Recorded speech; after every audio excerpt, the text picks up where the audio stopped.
God bless, and welcome to day 303 of the Bible in a Year podcast. Our reading today is Luke chapter 8, verse 26 to chapter 10, verse 16. We hope you enjoy today's reading. Then they sailed to the country of the Gerasenes, which is opposite Galilee. When Jesus had stepped out on land, there met him a man from the city who had demons. For a long time he had worn no clothes, and he had not lived in a house but among the tombs.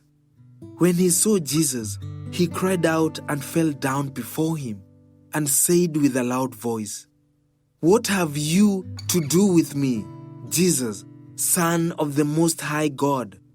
I beg you, do not torment me." For he had commanded the unclean spirit to come out of the man. For many a time it had seized him. He was kept under guard and bound with chains and shackles. But he would break the bonds and be driven by the demon into the desert. Jesus then asked him, "What is your name?" And he said, "Legion," for many demons had entered him. And they begged him not to command them to depart into the abyss. Now a large herd of pigs was feeding there on the hillside, and they begged him to let them enter this. So he gave them permission. Then the demons came out of the man and entered the pigs, and the herd rushed down the steep bank into the lake and drowned. When the herdsmen saw what had happened, they fled and told it in the city and in the country. Then people went out to see what had happened, and they came to Jesus and found the man from whom the demons had gone, sitting at the feet of Jesus, clothed and in his right mind, and they were afraid. And those who had seen it told them how the demon-possessed man had been healed. Then all the people of the surrounding country of the Gerasenes asked him to depart from them, for they were seized with great fear. So he got into the boat and returned. The man from whom the demons had gone begged that he might be with him, but Jesus sent him away, saying, "Return to your home and declare how much God has done for you."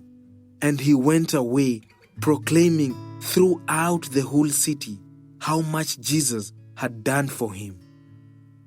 Now when Jesus returned, the crowd welcomed him, for they were all waiting for him. And there came a man named Jairus, who was a ruler of the synagogue. And falling at Jesus' feet, he implored him to come to his house, for he had an only daughter, about 12 years of age, and she was dying. As Jesus went, the people pressed around him. And there was a woman who had had a discharge of blood for 12 years. And though she had spent all her living on physicians, she could not be healed by anyone. She came up behind him and touched the fringe of his garment. And immediately her discharge of blood ceased. And Jesus said, "Who was it that touched me?" When all denied it, Peter said, "Master, the crowd surround you and are pressing in on you." But Jesus said, "Someone touched me, for I perceive that power has gone out from me." And when the woman saw that she was not hidden, she came trembling and falling down before him, declared in the presence of all the people why she had touched him, and how she had been immediately healed. And he said to her, "Daughter, your faith has made you well. Go in peace." While he was still speaking, someone from the ruler's house came and said, "Your daughter is dead. Do not trouble the teacher anymore." But Jesus, on hearing this, answered him, "Do not fear, only believe, and she will be well."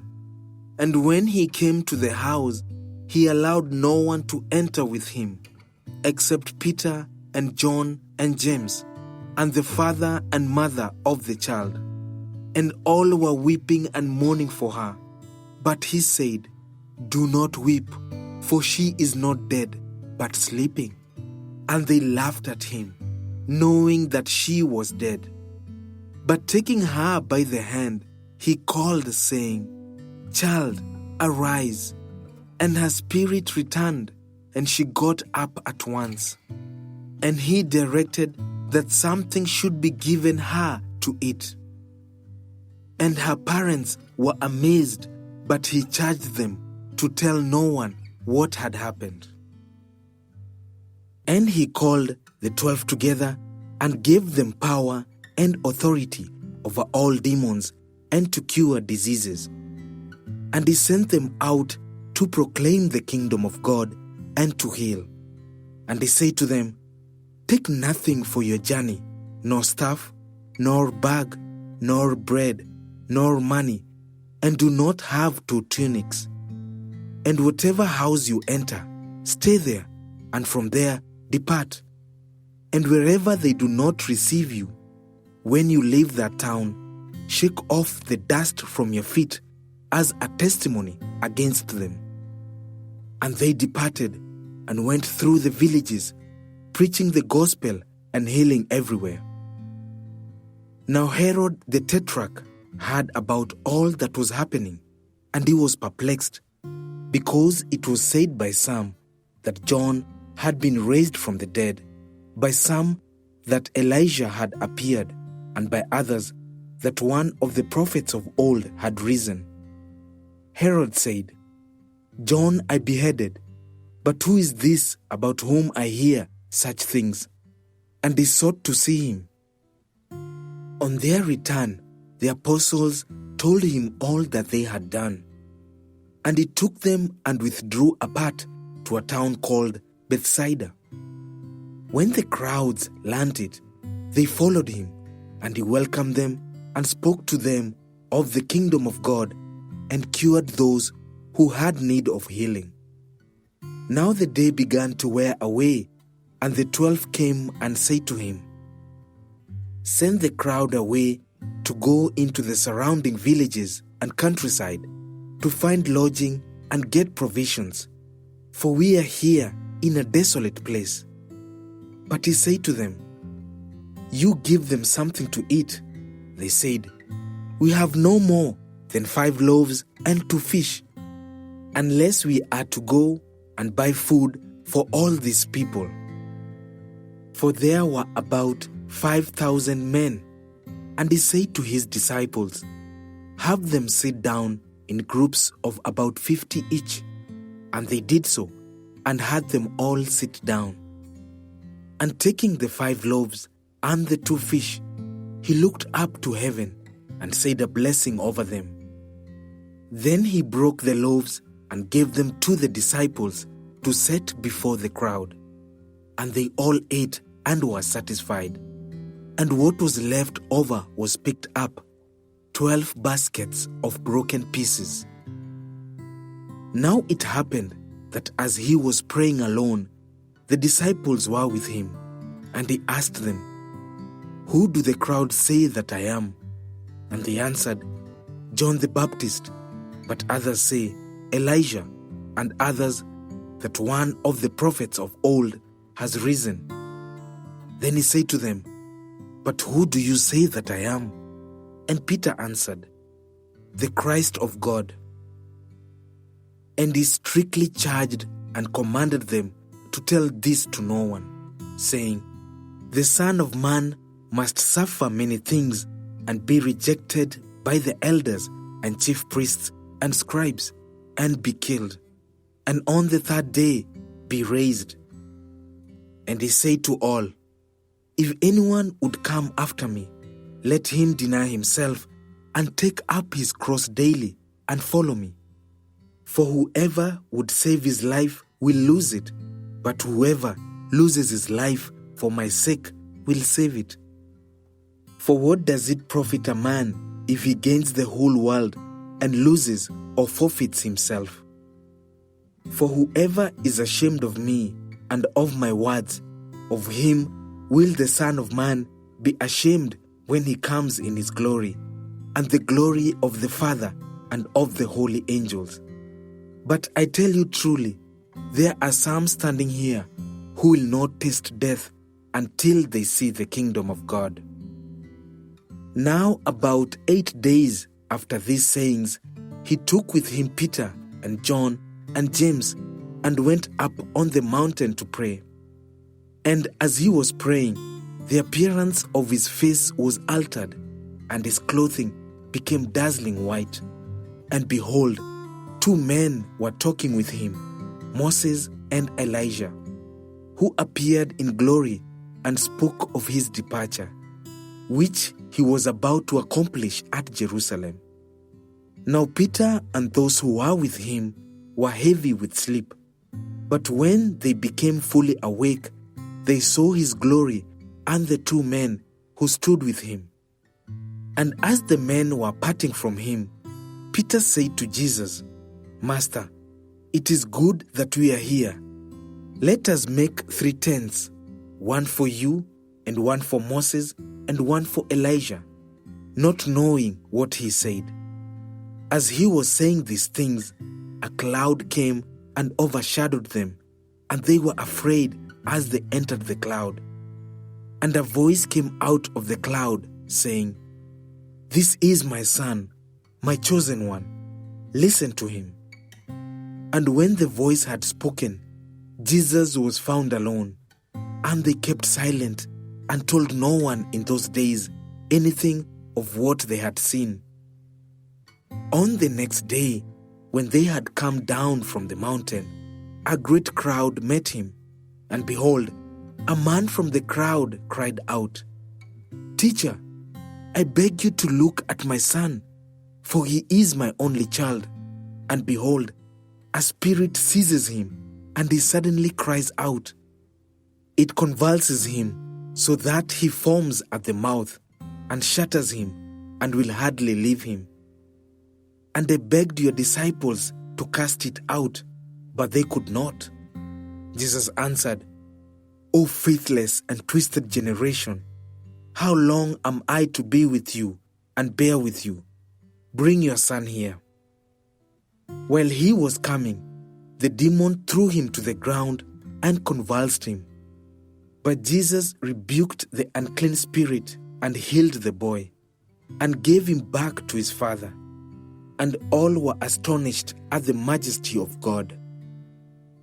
But while they were all marveling at everything he was doing, Jesus said to his disciples, "Let these words sink into your ears. The Son of Man is about to be delivered into the hands of men." But they did not understand this saying, and it was concealed from them, so that they might not perceive it, and they were afraid to ask him about this saying. An argument arose among them as to which of them was the greatest. But Jesus, knowing the reasoning of their hearts, took a child and put him by his side, and said to them, "Whoever receives this child in my name receives me, and whoever receives me receives him who sent me. For he who is least among you all is the one who is great." John answered, "Master, we saw someone casting out demons in your name, and we tried to stop him, because he does not follow with us." But Jesus said to him, "Do not stop him, for the one who is not against you is for you." When the days drew near for him to be taken up, he set his face to go to Jerusalem, and he sent messengers ahead of him, who went and entered a village of the Samaritans to make preparations for him. But the people did not receive him, because his face was set toward Jerusalem. And when his disciples, James and John, saw it, they said, "Lord, do you want us to tell fire to come down from heaven and consume them?" But he turned and rebuked them, and they went on to another village. As they were going along the road, someone said to him, "I will follow you wherever you go." And Jesus said to him, "Foxes have holes, and birds of the air have nests, but the Son of Man has nowhere to lay his head." To another he said, "Follow me." But he said, "Lord, let me first go and bury my father." And Jesus said to him, "Leave the dead to bury their own dead, but as for you, go and proclaim the kingdom of God." Yet another said, "I will follow you, Lord, but let me first say farewell to those at my home." Jesus said to him, "No one who puts his hand to the plow and looks back is fit for the kingdom of God." After this, the Lord appointed 72 others and sent them on ahead of him, 2 by 2, into every town and place where he himself was about to go. And he said to them, "The harvest is plentiful, but the laborers are few. Therefore, pray earnestly to the Lord of the harvest to send out laborers into his harvest. Go your way. Behold, I'm sending you out as lambs in the midst of wolves. Carry no money bag, no knapsack, no sandals, and greet no one on the road. Whatever house you enter, first say, 'Peace be to this house.' And if a son of peace is there, your peace will rest upon him. But if not, it will return to you. And remain in the same house, eating and drinking what they provide. For the laborer deserves his wages. Do not go from house to house. Whenever you enter a town and they receive you, eat what is set before you. Heal the sick in it and say to them, 'The kingdom of God has come near to you.' But whenever you enter a town and they do not receive you, go into its streets and say, 'Even the dust of your town that clings to our feet we wipe off against you.' Nevertheless, know this, that the kingdom of God has come near. I tell you, it will be more bearable on that day for Sodom than for that town. Woe to you, Chorazin! Woe to you, Bethsaida! For if the mighty works done in you had been done in Tyre and Sidon, they would have repented long ago, sitting in sackcloth and ashes. But it will be more bearable in the judgment for Tyre and Sidon than for you. And you, Capernaum, will you be exalted to heaven? You shall be brought down to Hades. The one who hears you hears me, and the one who rejects you rejects me, and the one who rejects me rejects him who sent me.